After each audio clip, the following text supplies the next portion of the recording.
Hello everyone, it's Shel C from PaperOcotilloStudio, and today I'm sharing with you a playtime that I had with some products from Arteza, a company that sells lots and lots of different types of arts and crafts products.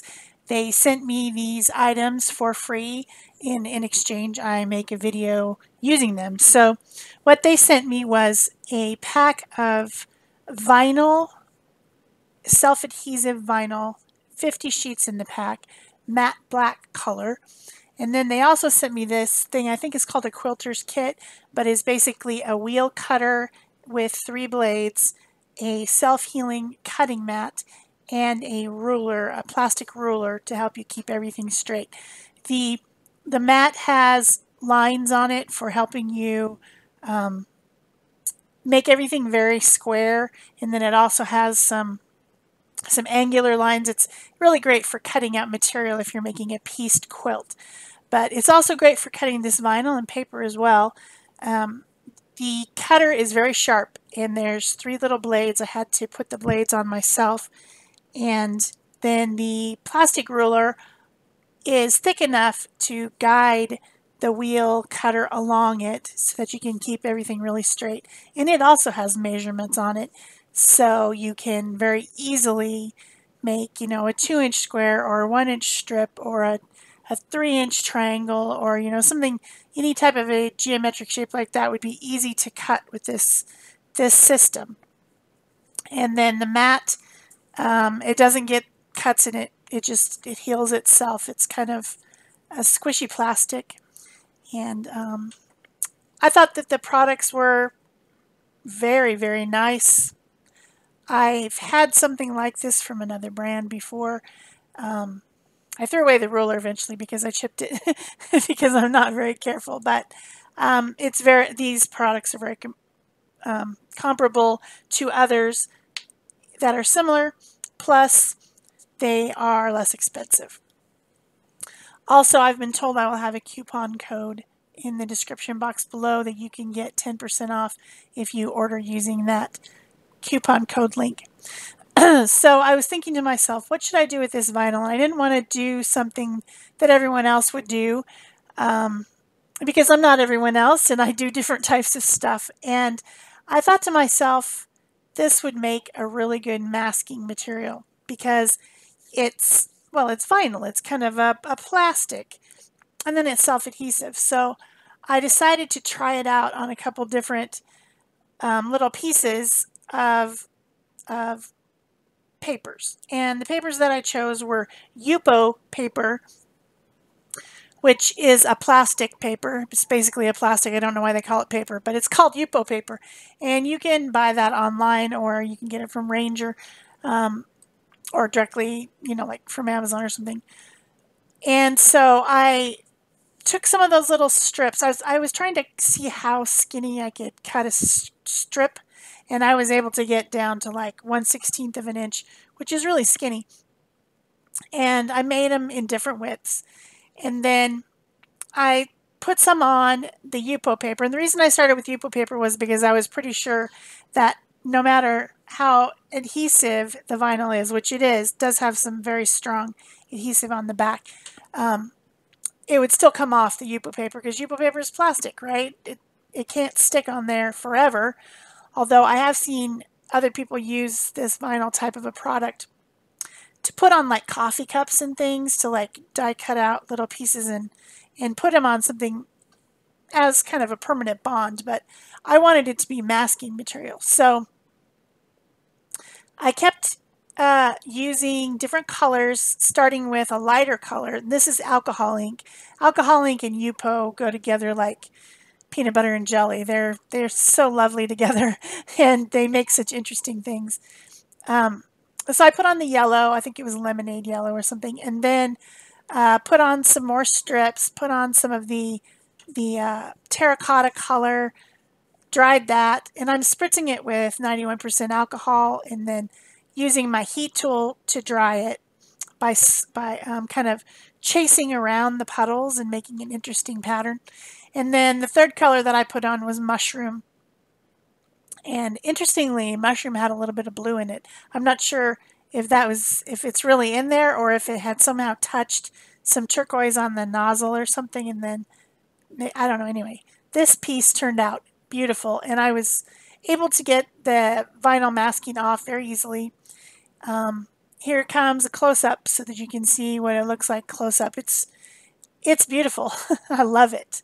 I didn't cut it up and make it into a card because I'm not sure what I want to do with it yet, but I was in love with it. So I decided to see if I could cut the vinyl in other ways. I have some other ideas for what I'm going to do with this vinyl in a different video, involving the gel plate, because why not?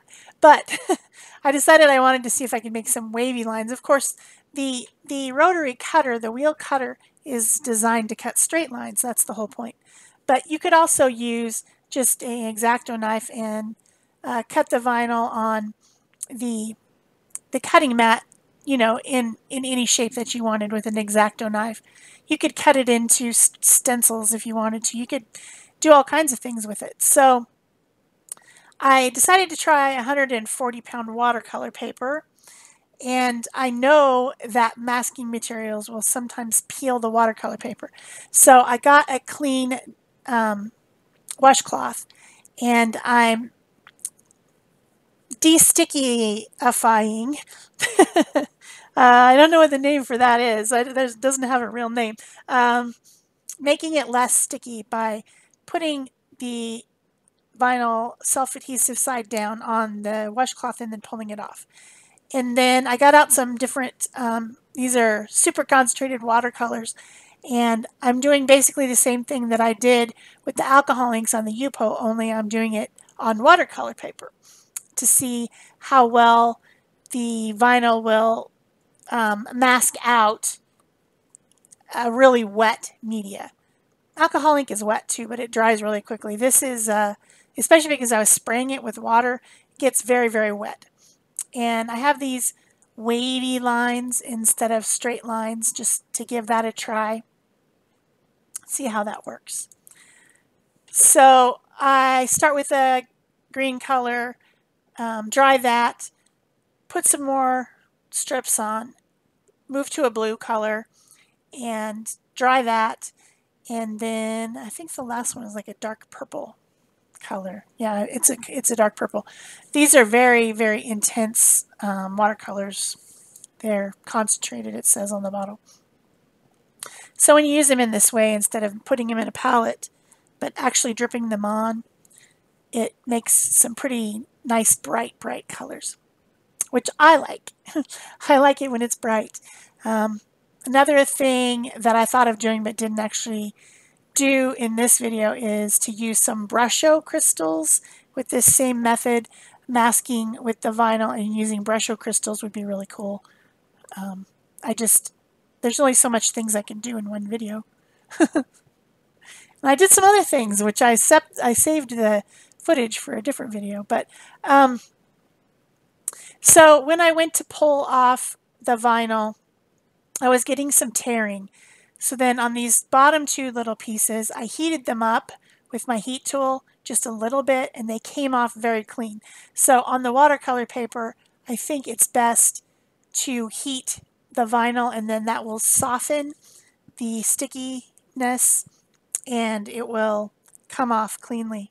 So I think it's a great product for masking on watercolor paper too, if you're going to do a watercolor project where you need a lot of masking. So then the next thing I did was I wanted to make like more of a, rather than a random pattern that's all over the place, I wanted to make more of a geometric pattern. So I cut some squares in different sizes, again using those lines on the mat to measure and cut so that my squares came out at 1 inch, 2 inch, 3 inches, or 1 inch, 1.5 inch, and 2 inches. Then the larger ones, I thought they'd be too big for my little pieces of paper, so I cut them at an angle and made some triangles. So I didn't end up using the triangles, but I did cut them. So here are the little 1 inch squares. So easy to line up the vinyl straight on the line and then just scoot the ruler down and line up with each line so you don't have to think about measuring. It makes it very easy to do very quickly. There's the 1.5-inch ones. So then I think I went back to the Yupo paper. I did. I went back to the Yupo paper and tried it again using some more of the alcohol inks. I have some homemade alcohol sprays that I have in there. You can see they're the white top ones, and I use those. But I started with the squares, and I was kind of thinking of quilting, of making like kind of a quilting pattern. Of course, once you start to stick it down, it's pretty well stuck, so you can't really adjust them very much. And it's not perfect. I didn't use any measuring or anything. I didn't use any rulers to try to make it perfect. If it was a real quilt, obviously you need to be more careful than this. I was just trying to get the idea of a more geometric pattern. So I put the 1-inch squares down first and then added some colors, some drops, and some mist color. I think that was, again, lemonade, and then lettuce, and maybe some mustard, and a little bit of the lemonade spray that I had made. It's just alcohol ink dripped into 91% alcohol to make it more diluted so it could spray out of a sprayer. Then I took the 1.5-inch squares and I started to stick those down over in a pattern over the other 1-inch squares. Still thinking about a quilting pattern type of an idea. I had to cut a few new ones, and I just did it with scissors because I knew they were going to go off the edge, so it didn't matter if one side was slightly crooked. So then I switched to a turquoisey type color with the mist, and then also the drops, and a little bit of pushing around the color with my heat tool, which I really enjoy. Lots of times alcohol ink is dots, circles, circle shapes. And I think it's fun to make it into other shapes by pushing it with the heat tool. Of course, you got to be a little bit careful with that Yupo paper. It does melt or curl. I got a little bit of a curl on the edge because I left the concentrated heat on that section of the paper too long, which can happen. So then when I pulled the vinyl off, you can see I have some yellow and green squares and then some background, like you would on a quilt. But I didn't like the fact that the 1-inch squares were white. I should have put some color on there, put the squares on, and then continued with the pattern. So I ended up adding some drops in those white squares and a little bit of alcohol with it just to make them less white. So it's not as geometric as it could have been if I had done it in a different way. Still really cool though, really pretty. So there's the card I made with it.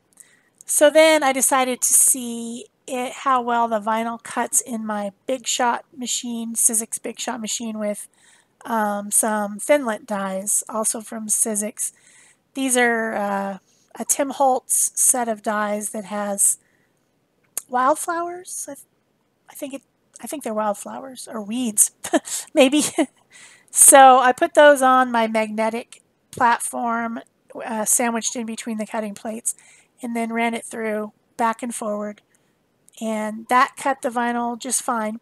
Then of course, you've got to weed it. You've got to get the little pieces out, and that all is a little bit time consuming, but it's exactly the same thing that would happen if you cut paper. So then I got a piece of watercolor paper out again, and I started to stick the vinyl down on that. These little sprigs of wildflowers. This is a fun die set. I really like it, so I wanted to use it to try it out with some really fine lines to see how well the vinyl would mask the watercolor paper again when it's really fine lines, super fine lines. So I'm sticking them down there, and I'm not sticking them on the washcloth like I did before, if you hadn't noticed. So I'm worried that they will tear a little bit, but I flipped to the other side. The first time on the watercolor paper I used the smooth side, and this time I used the rougher side, and that might have made a difference. So then I'm using some Tattered Angels mists. These are shimmery mists, and I start with like a, I think it's called Dragonfly. It's a dark turquoise, and then a sky blue, and then some of the Precious Metal, which is kind of a gold color, sort of. It's very, very shimmery. So then when that was dry, I pulled off the vinyl masks, and I really liked the way it looked. But I also liked the way the vinyl looked on there. So with the other couple of pieces that I had left, I put those back on, pulled off the other ones to have those white silhouettes in the background, and then I put a couple of the black silhouettes over it, and it turned out really cool. It's very shimmery, and I know you can't see that in the video, but it looks cool. And then the vinyl from Arteza is matte, so it's not shiny, so it really looks like a silhouette. It's a very cool effect. And when you try to do something like this with paper, you have to try to figure out a way to glue these really tiny things down, and that's kind of a pain. So having this self-adhesive vinyl was very nice. So the next thing I did, I had one more piece of Yupo paper, so I decided to use my last little vinyl silhouette cutout on the Yupo paper with some more of the alcohol mists and alcohol inks. And I still had the triangles left, so I used the triangles on one side of the paper, and I used the silhouette on the other, and I ended up cutting it apart and just using the silhouette part, and then I have the other part I can use on a different card, but I didn't finish it. So I hope you're enjoying this video. Arteza was very kind to send me this product to try out, and like I said, I will have another video. I've kind of thought of a technique to use the vinyl on the jelly plate. So I plan to do that later. Probably it won't come out till next month, probably. When I get around to it. So still using the mists, and then I ended up coming in with the slate gray drops and some drips of 91% alcohol, just, to make an interesting background and darken that up a little bit. If you've enjoyed this video, please remember to give it a thumbs up and leave a comment or question if you have any questions about these products. Subscribe if you haven't already. And of course, don't forget that down in the description box below the video where it says show more, there'll be a link to the products as well as a coupon code from Arteza. If you use that link, you can get 10% off. So that is it for me and these fun Arteza products. Thanks. Bye-bye.